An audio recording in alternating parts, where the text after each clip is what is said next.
Arizona, homeowner's best friend.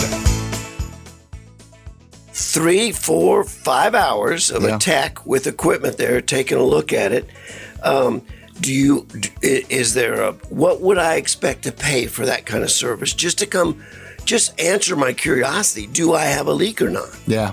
So pricing ranges depending on what your pool features. So if you have a standard basic pool with a vacuum that runs around, no spa, no pop-ups, you're starting at $385. Okay.